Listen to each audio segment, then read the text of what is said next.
ታቸው በቅድሚያ ኢንጂነር ኤፍሬም ወልደኪዳን አማከለኝ ከህዳር 24 ቀን 2004 ዓ.ም ጀምሮ እስከ ጥር 14 ቀን 2017 ዓ.ም ድረስ የታላቁ የኢትዮጵያ ህዳሴ ግድብ ኃይል ማመንጫ ግድብ ግንባታ ፕሮጀክት ምክትል ስራ አስኪያጅ ሆነው አገልግለዋል።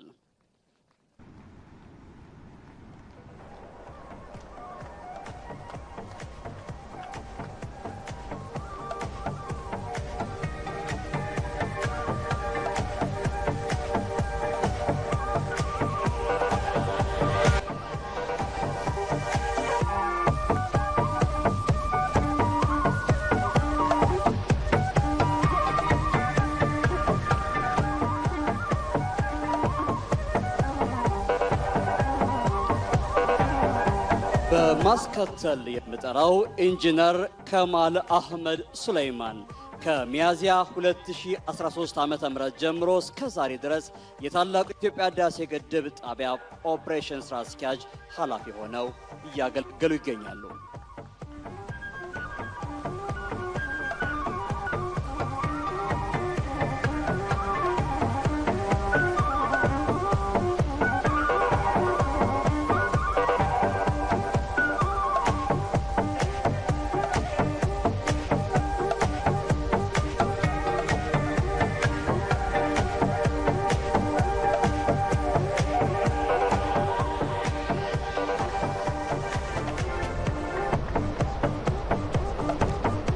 አቶ በላቸው ካሳ ወልዴ የታላቁ የኢትዮጵያ ህዳሴ ግድብ ግንባታ ፕሮጀክት በምክትል ስራ አስኪያጅ ማዕረግ የፕሮጀክቱ ሳይት አስተባባሪ ሆነው እያገለገሉ ይገኛሉ።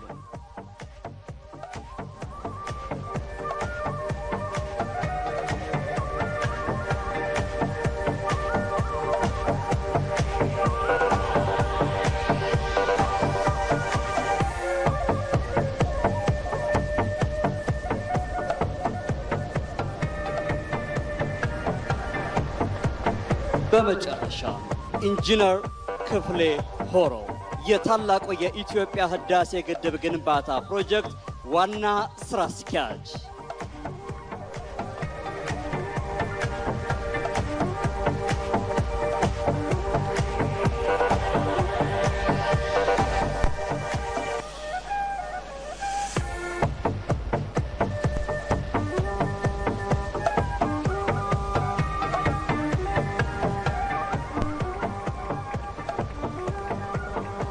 ኢትዮጵያ ታመሰግናችኋለች።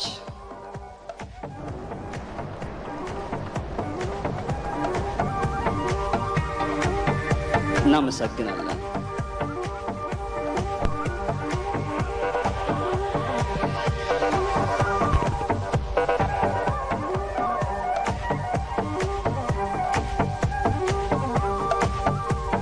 እጅግ የተከበሩ ፕሬዝዳንት እስማኤል ኦመር ጌሌ፣ እጅግ የተከበሩ ፕሬዝዳንት ሳልቫኪር፣ እጅግ የተከበሩ ፕሬዝዳንት ዊሊያም ሩቶ፣ እጅግ የተከበሩ ፕሬዝዳንት ሐሰን ሼክ መሐመድ፣ እጅግ ተወዳጅ የተከበረች ከሩቅ አገር እኛም ብላ የመጣች ጠቅላይ ሚኒስትር ሚያ ሞትሌ፣ የኤስዋቲኒ ጠቅላይ ሚኒስትር ሩስል ሚስ፣ የአፍሪካ ዩኒየን ሊቀመንበር ማህሙድ አሊ ዩሱፍ፣ የዩኤን ኢሲኤ ኃላፊ ክሌቨር ጋቴት፣ የኢጋድ ዋና ጸሐፊ ወርቅነህ ገበየው፣ የቀድሞ ጠቅላይ ሚኒስትር ኃይለማርያም ደሳለኝ፣ ምክትል ጠቅላይ ሚኒስትር ደመቀ መኮንን፣ የተከበራችሁ አፈጉባኤዎች፣ የተከበራችሁ ምክትል ጠቅላይ ሚኒስትሮች፣ የተከበራችሁ የክልል ርዕሳነ መስተዳድሮች እና የከተማ ከንቲቦች፣ የተከበራችሁ ሚኒስትሮች፣ የተከበራችሁ የጦር ጀነራል መኮንኖች፣ ይህንን ፕሮጀክት በቦርድ በፕሮጀክት ኃላፊነት ያስተባበራችሁ የሥራ ኃላፊዎች፣ እጅግ የተወደደው የሳሊኒ የመጀመሪያ ልጅና የኢትዮጵያ የቁርጥ ቀን ወዳጅ የሳሊኒ ኮንትራክተር ባለቤትና ከሱ ጋር ያሉ የቲም አባላት በሙሉ በሰሜን፣ በደቡብ፣ በምስራቅ፣ በምዕራብ ጫፍ ያላችሁ መላ ኢትዮጵያውያን በሙሉ እንዲሁም ከኢትዮጵያ ውጭ ያላችሁ የኢትዮጵያ ወዳጆች በሙሉ ፈጣሪያችን እንኳን ለዚህ ታላቅ ቀን አበቃን አበቃችሁ ለማለት እወዳለሁ። የተከበራችሁ ኢትዮጵያውያን፣ ታሪክ ሰምተናል፣ ታሪክ አይተናል፣ ታሪክ ተምረናል። ዛሬ ፈጣሪ የመረጠው ትውልድ መሆን ስለቻል ታሪክ ሰርተን ታሪክ ላይ ቆመን ለማውራት በቅተናል። ህዳሴ ለኢትዮጵያ ብቻ ሳይሆን ለጥቁር ህዝቦች በሙሉ ምድር እስክትሰበሰብ ታሪክ ሆኖ የሚኖር ታላቅ ገድል ነው። ነገር ግን ባለፉት በርካታ ዓመታት አባይ እግር እንጂ አፍ ስላልነበረው ኢትዮጵያውያን በልዩ ልዩ መንገድ ለአባይ አፍ ሆነው ሲናገሩለት ኖረዋል። ዛሬ አባይ በጉብኝት ጊዜ እንዳያችሁት አፍ አውጥቶ አማርኛ ለሚችሉ ደግሞም ለማይችሉ በየቋንቋቸው ራሱ ማውራት ስለሚችል ስለ አባይ፣ ስለ ህዳሴ፣ ስለ ንጋት ዛሬ ብዙ አናወራም። ነገር ግን መላ ኢትዮጵያውያን በየትኛውም አመለካከት ውስጥ ብንኖር የኔ ምኞትና ጸሎት ኢትዮጵያዊ ይህንን ገድል፣ ይህንን ታሪክ፣ ይህንን ስራ ሳያይ እንዳያልፍ ብቻ ነው ምኞቴ። ምክንያቱም ህዳሴን በፍጹም በፎቶ፣ በቪዲዮ፣ በንግግር መግለጥ አይቻልም። መጥቶ ያየ ሰው ብቻ ነው ልኩን መገንዘብ የሚችለውና ኢትዮጵያውያን ይህ ትውልድ የሰራውን ገድል እየመጣ እንዲመለከት ምኞቴ ጸሎቴ ሲሆን ለተቆረው የጥቁር ህዝብ በሙሉ ደግሞ ግብዣዬ ነው። ጥቁሮች እንደምንችል፣ ጥቁሮች እንደምናሳካ በጥቁር ዘር ታሪክ የመጀመሪያው ታላቅ ስራ ህዳሴ ነው። እንችላለን፣ እንቀጥላለን ማለት ትችሉ ዘንድ መታችሁ ይህንን ገድል እንድትጎበኙ ግብዣዬ ይድረሳችሁ። ህዳሴ የትላንት ቁጭት ማሰሪያ፣ የመጪው ንጋት ማብሰሪያ ነው። ይህንን ሐይቅ ንጋት ያልንበት ዋናው ምክንያት ከዛሬ 5 ዓመት በፊት ዛሬ ያየነው ሐይቅ አልነበረም። ባለፉት 5 ዓመታት 74 ትሪሊየን ሊትር ውሃ መያዝ ችለናል። 74 ትሪሊየን ሜትር ውሃ ማለት ምን ማለት ነው ያላችሁ እንደሆነ በአንዳንድ ብር ካሰብነው 74 ትሪሊየን ብር ማለት ነው። የለም በዛ አስወደድከው ካላችሁኝ በ50 ሳንቲም ብናስበው 37 ትሪሊየን ብር ማለት ነው። አሁንም ተጋኗል ይቀነስልን እንደ መርካቶ ንግድ ካላችሁ በ25 ሳንቲም 17 ትሪሊየን ብር ማለት ነው። ዛሬ የኢትዮጵያ ጂዲፒ 15 ቢሊዮን ብር ስለሆነ ንጋት ከኢትዮጵያ ጂዲፒ የላቀ ሀብት ይዞ የመጣ በመሆኑ የኢትዮጵያን ጥልቅ ጨለማ ጥልቅ እንቅልፍ ያነቃ በመሆኑ ንጋት ተብሏል። ከዛሬ በኋላ ከዚች ዕለት ጀምሮ ዳግም አድዋ በጉባ ላይ በዚህ ትውልድ በመሰራቱ የኢትዮጵያ የልመና፣ የኢትዮጵያ የስንፍና፣ የኢትዮጵያ የእንጉርጉሮ ዘመን አብቅቶ እንደ ልኳ በሳይዟ የምትለካበት ዘመን ከፊታችን ተዘርግቶ ልክ ትናንትና እሁድ እንደነበረው ዛሬ ሰኞ እንደሆነው ቅድም ጠዋት እንደሆነው አሁን ረፋድ እንደሆነው እንደዚሁ በግልጥ የሚታየው ነገር የኢትዮጵያ ብልጽግናና የኢትዮጵያ ልክ አይቀሬ መሆኑ ነው።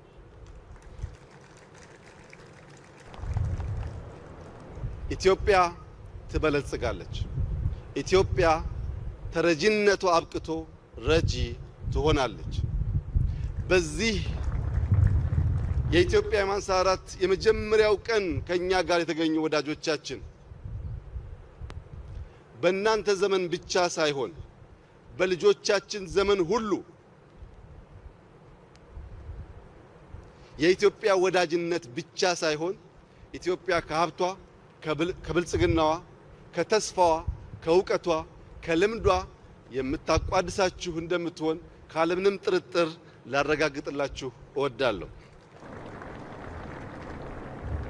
ለታችኛው ተፋሰስ ሀገራት ወንድሞቻችን፣ ለኑቢያ ወንድሞቻችን፣ ለምስር ሀገር ወንድሞቻችን ኢትዮጵያ ህዳሴን የሰራችው ለመበልጸግ አካባቢውን በብርሃን ለመምራት የጥቁር ህዝብ ታሪክ ለመቀየር እንጂ በፍጹም ወንድሞቿን ለመጉዳት ስላልሆነ በቅን ልቦና ስጋት የሚያድርባችሁ ወንድሞቻችን የጎረቤት ሀቅ የእናንተን ሀቅ መቼም ቢሆን ኢትዮጵያ የማታስቀር መሆኑን ዛሬ በኢትዮጵያ ህዝብ ፊት በድጋሚ ላረጋግጥላችሁ እወዳለሁ። የግብጽ ረሃብ፣ የሱዳን ረሃብ፣ የሌሎች ወንድሞቻችን ረሃብና ችግር የኛም ረሃብ ስለሆነ አብረን ከመብላት ከመካፈል ውጪ እኛ ተጠቅመን ማንንም የመጉዳት መሻት ፍላጎት ስለሌለን ያለፈው አልፏል። ለወደፊት በምንሰራቸው ታላቅ ስራዎች በትብብር በጋራ እንድንቆም ከወዲሁ ከአደራ ጭምር ላሳስባችሁ እወዳለሁ። መላው የኢትዮጵያ ህዝብ ገደሉን ተሻግረናል። ገድል በህዳሴ አትመናል። እኛ የትናንትናውን ታሪክ በመናገር ስለ አባይ በመናገር ስለ ህዳሴ በመናገር ስለ ንጋት በመናገር ጊዜ አናባክንም። ይሄኛው ፋይል ተዘግቷል። አሁን በሚቀጥሉት ጥቂት ዓመታት የሚሰሩ ዋና ዋና ስራዎች ከብዙዎቹ ጥቂቶቹን ለመላው ኢትዮጵያውያንና ለኢትዮጵያ ወዳጆች ለማብሰር እፈልጋለሁ። ኢትዮጵያ የህዳሴን ግድብ የሚተካከል ለሰላማዊ ዓላማ ብቻ የሚውል የኒውክሌር ፕላንት በቅርቡ ስራ ትጀምራለች። ኢትዮጵያ በአፍሪካ ግዙፍ የሆነውን የኢትዮጵያ አየር መንገድ ስራ በቅርቡ ትጀምራለች። በጥቂት ሳምንታት የመጀመሪያው የጋዝ ፋብሪካ ይመረቃል። በዚያው ቀን ከመጀመሪያው የጋዝ ፋብሪካ በሳይዙ በልኩ ከ10 ጊዜ በላይ ከፍ ያለው ሁለተኛው ጋዝ ይጀመራል። በዛው ዕለት ለዘመናት ስንመኝ የነበረው ነዳጅ የማውጣት ፍላጎታችንን ህልማችንን እውን የሚያደርገው ሪፋይነሪ በአንድ ወር ባነሰ ጊዜ ውስጥ ስራ ይጀምራል። በዚያው ሰሞን በቅርቡ የተፈራረምነው የማዳበሪያ ፋብሪካ ስራ ይጀምራል። በሚቀጥሉት 5-6 ዓመታት በትንሹ 1.5 ሚሊዮን ቤቶች ለኢትዮጵያውያን ይገነባሉ።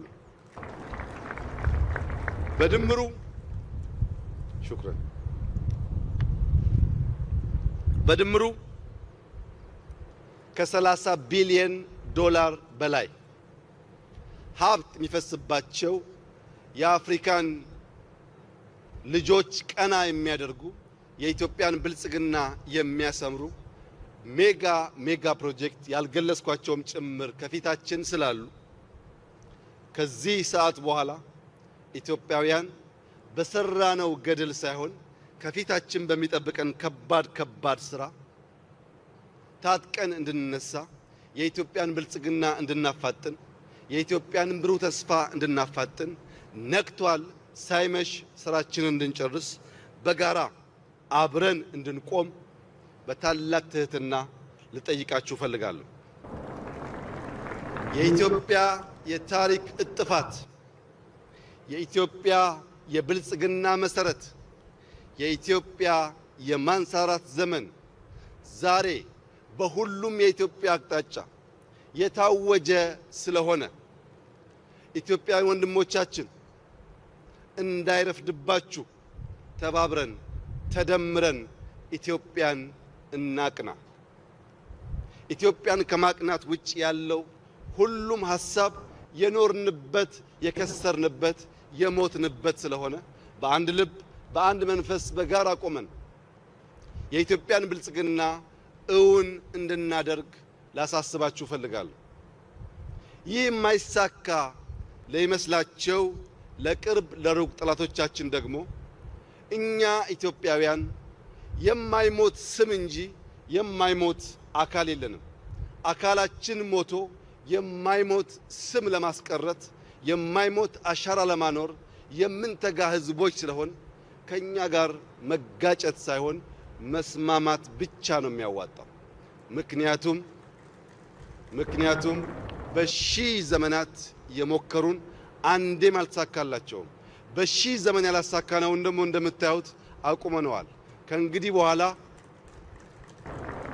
በኋላ የኢትዮጵያ ብልጽግና እውን መሆኑ ኢትዮጵያ ዳግም አድዋን ደጋግማ ለጥቁር ህዝቦች ማሳየቷ አይቀሬ ስለሆነ መላው የጥቁር ህዝብ በትብብር በጋራ ከልመና ወጥቶ ለመበልጸግ በአንድ ላይ እንድንቆም በወንድማዊ ፍቅር ጥሪዬን እያቀረብኩ አክብራችሁን እዚህ ድረስ ለመጣችሁ ወንድሞቻችን ኢትዮጵያ ላቅ ያለ ክብርና ምስጋና እንዳላት በድጋሚ ልገልጽላችሁ ፈልጋለሁ። መጪው ዘመን ብሩህ ነው። መጪ ዘመን ብዙ ስራ አለን። በጋራ በትብብር አብረን ወደፊት እንድንቀጥል ጥሪዬን አቀርባለሁ። እጅግ አድርጌ አመሰግናለሁ። እናመሰግናለን ክቡር ጠቅላይ ሚኒስትር ለመልእክቶና ይህንን ቀን እውን ለማድረግ ለሰጡት ቆራጥ አመራር እናመሰግናለን።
በመቀጠል የወዳጅ ሀገራት መሪዎች ባሉበት ሆነው ሐሳባቸውን የሚያጋሩን ይሆናል። Excellencies, invited heads of state and government, we now invite you to share your reflections. A microphone will come to you. Your Excellency, Salva Kiir Mayardit, the floor is yours.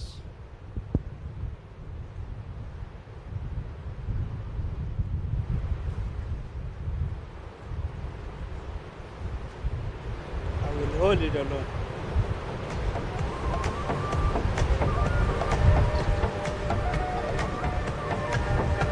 Speak from down here.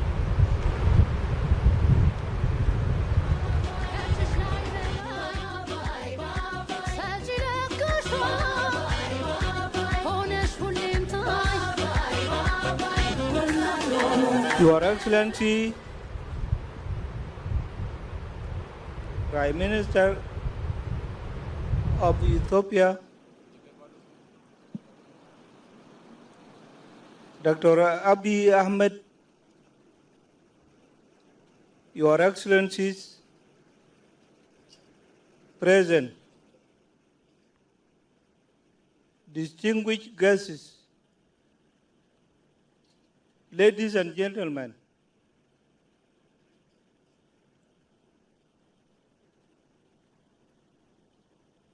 it is a great honor for me and my delegation to be here today as your guest of honor at the inauguration of the Grand Ethiopian Renaissance Dam. On behalf of the government and the people of South Sudan, I congratulate the government and the people of Ethiopia on this historic achievement.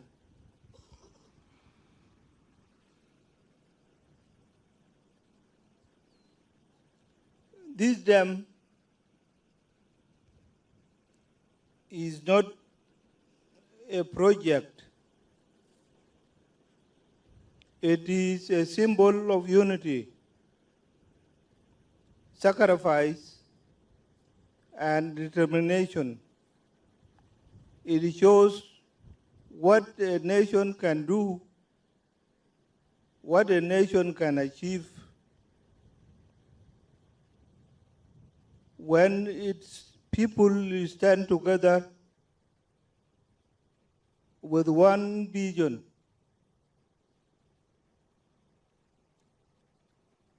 This is a proud day for Ethiopia and a proud day for our region.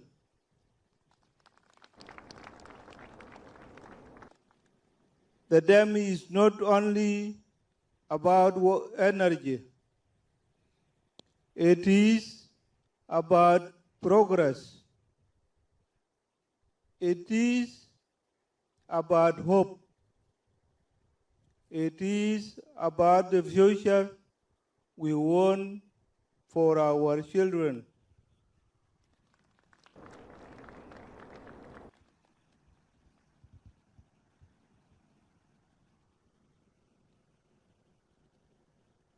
For South Sudan, Ethiopia is not just a neighbor. And I want to tell them that you are our brothers and sisters. We share history, friendship, and a common future. That is why we celebrate with you today.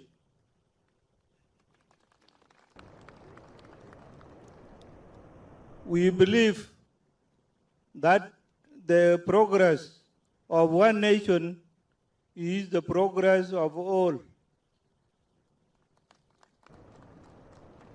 Together, we can turn our challenges into opportunities for peace, stability, and growth. I am also pleased to announce that South Sudan is looking forward to signing an agreement to receive power from the dam.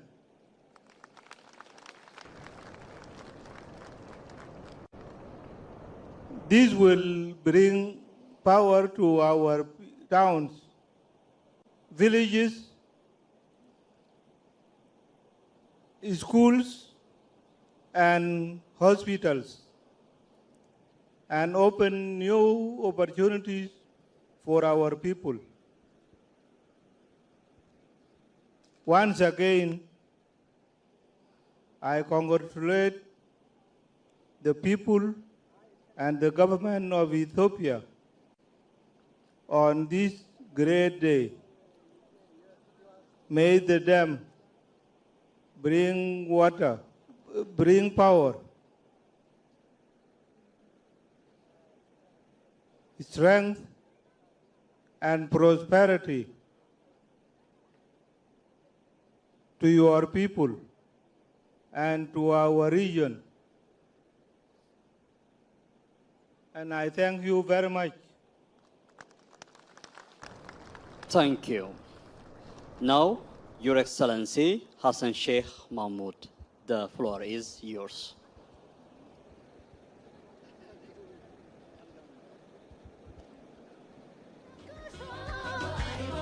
Your Excellency, Prime Minister Abiy Ahmed, Excellencies, Heads of States and Government, today is a great historic day for all our people in this region.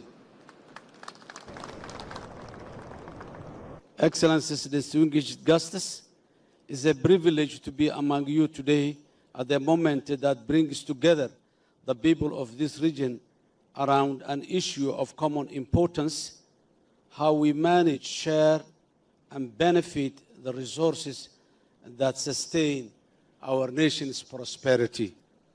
For us, this gathering is not about success of a single project, but about a shared responsibility we all carry. Water and natural resources are not confined by borders. They follow across them, binding our destinies and future together. When we speak of development in this region, we must speak not in terms of competition, but in terms of cooperation. As Prime Minister Abiy Ahmed has indicated and promised in his inaugural speech today, we all have a destiny to seek prosperity and peaceful coexistence among all of us. Somalia's vision is clear.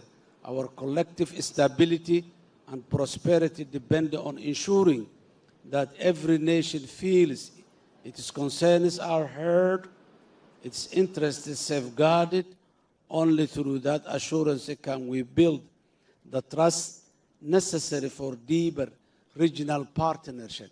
And I hope that this dam and the electricity and the power generated will be the beginning that shows this brotherly and neighborly and continentally partnership. We understand that water resources touches life differently in each country. For some, it's about survival and water security. For others, it's about energy and growth. All these perspectives are valid. Our challenge is not to deny the needs of any one of us, but to find ways to balance in the spirit of fairness and mutual respect. And Ethiopia has the right to pursue that happiness and prosperity.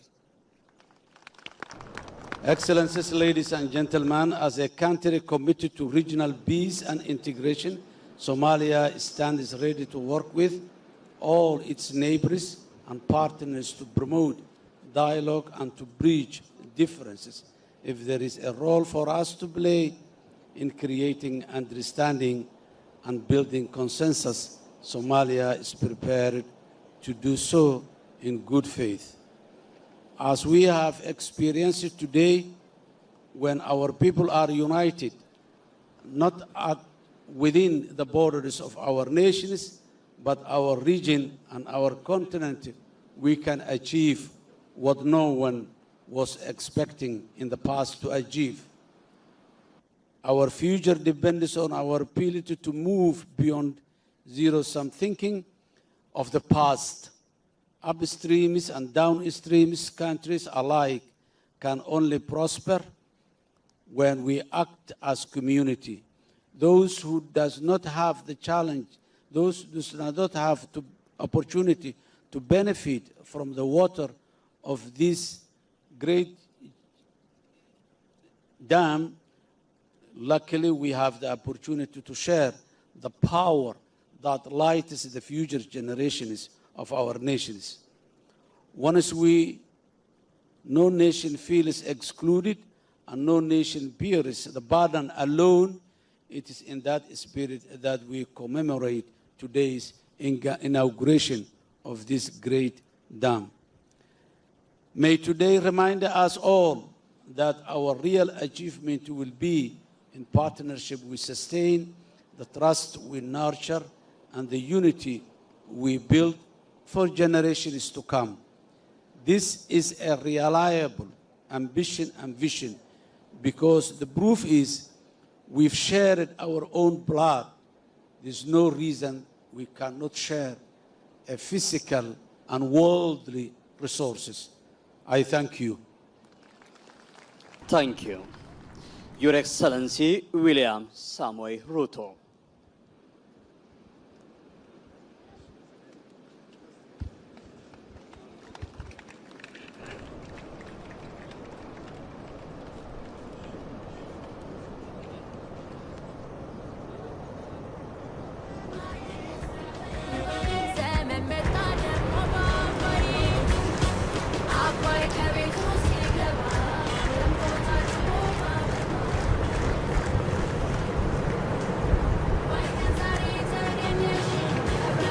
Your Excellency, my brother, Prime Minister Dr.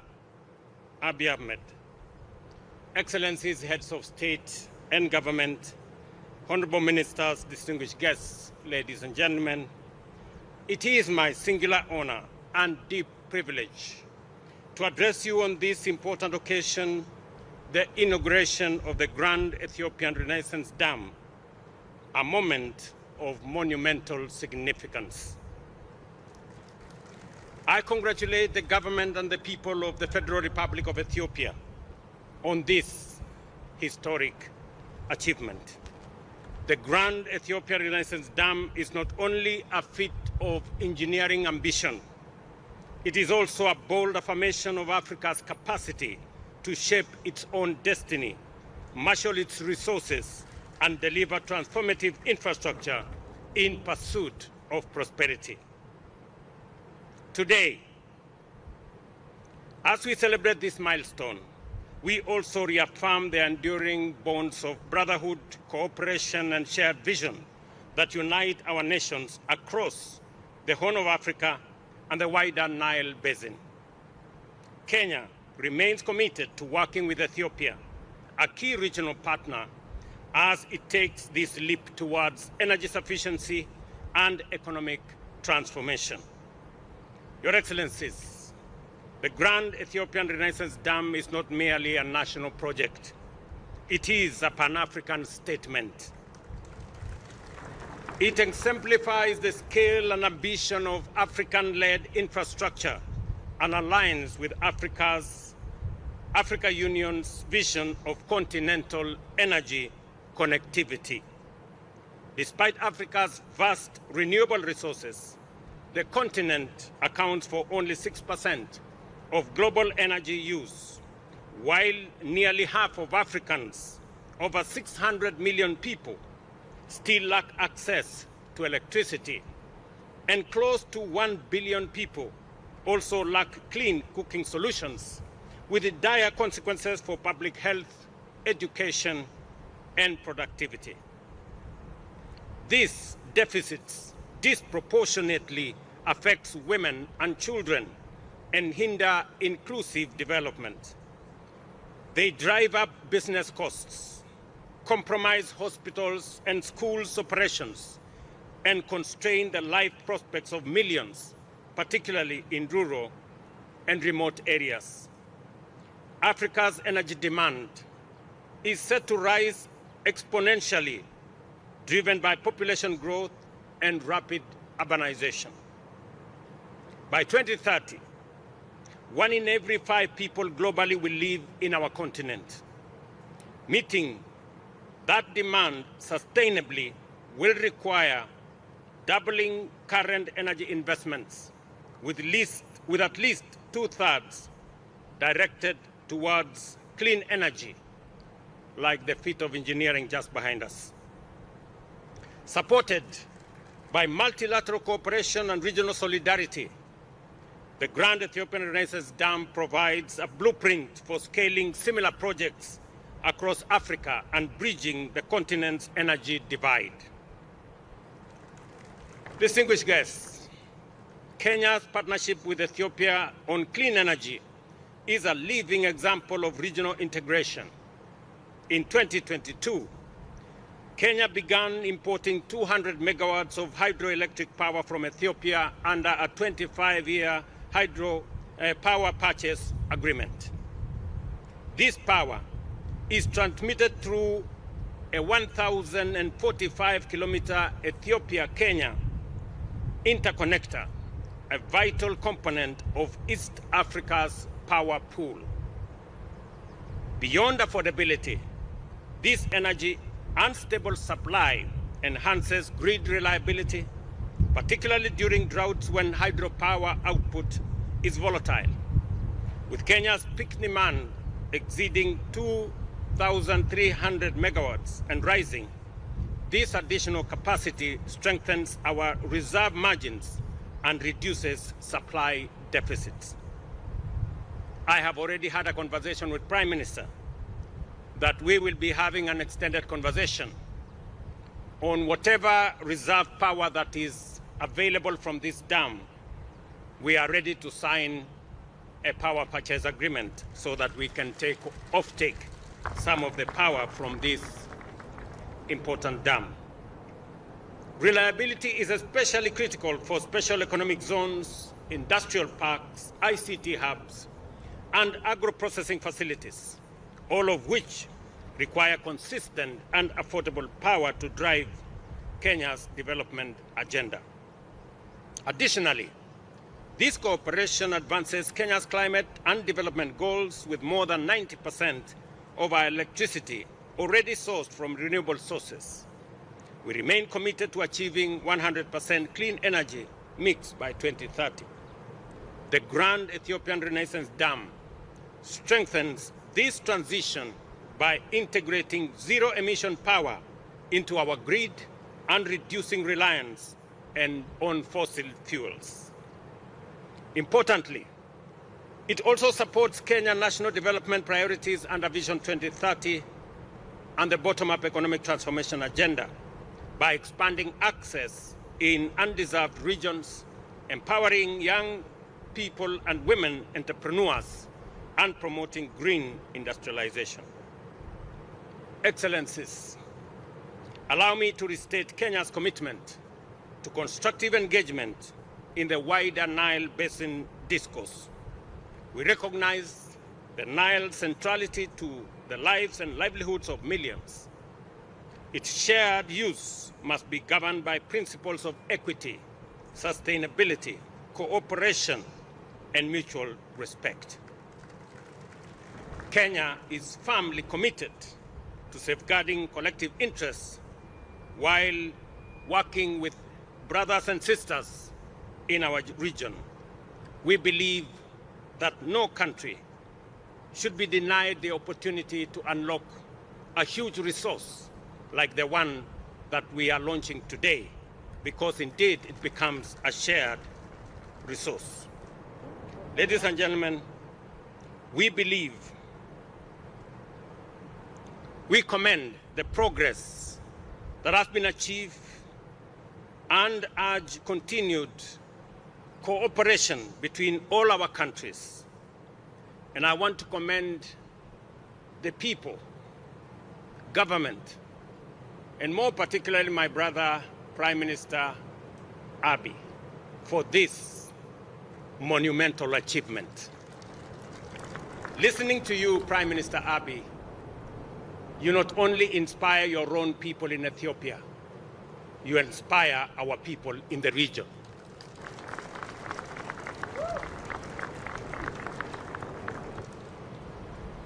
Knowing very well that the sweat and blood and energy and effort and resources that have been put in the development of this dam was as a result of locally mobilized resources, money raised by Ethiopians to build this monumental project gives us confidence of the ability of us as a people to take charge and command our own development into the future.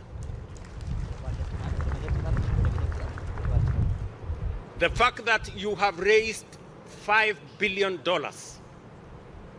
without debt, without borrowing, without support from others, makes us believe that indeed Africa can take charge of its own destiny. I want to encourage you, Prime Minister Abiy, as my brother, continue to do what you're doing. You're doing the right thing. And if you are in doubt at any one moment, let me confirm to you, you are doing the right thing.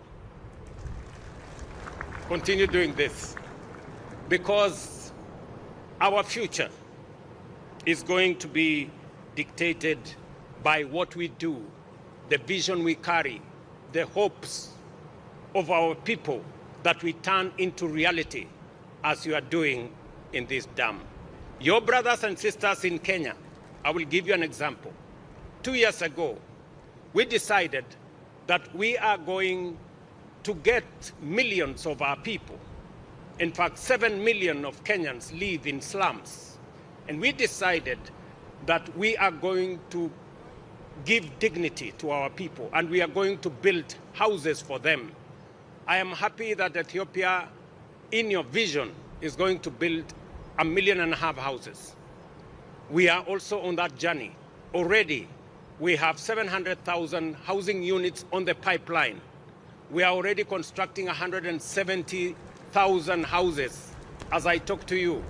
And Kenyans, from their own resources, without debt, without support from others, have raised $4 billion worth of projects under the housing program.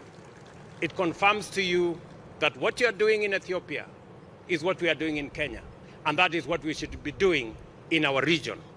That way, we can emancipate our people from debt, from begging across borders, and take charge of our own development. This moment must remind us that the path to peace and prosperity lies in working together, not division, in partnership, not rivalry, and in unity, not isolation. Together, we can transform our region, harness our shared resources, and shape a future of dignity and opportunity for all our people. I thank you. God bless Ethiopia, and God bless our region. Thank you very much. Thank you.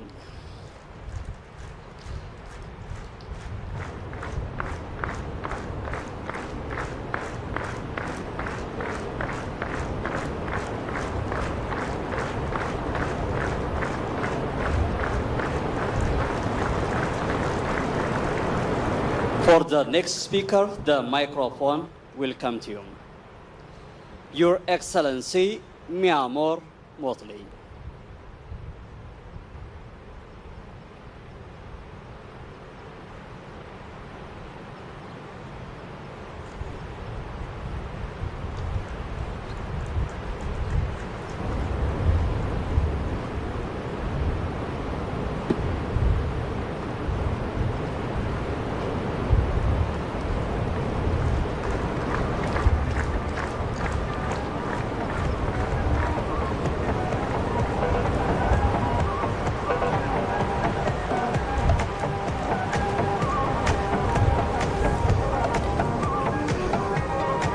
Your Excellency Prime Minister Abiy Ahmed, my dear brother, and Mrs. Ahmed, distinguished heads of state, and heads of government of Africa, distinguished guests of the people of Ethiopia. If this was to achieve simply the provision of water and energy to the people of Ethiopia and surrounding countries, it would be a marvel of history, a marvel of engineering, and a boon for the prosperity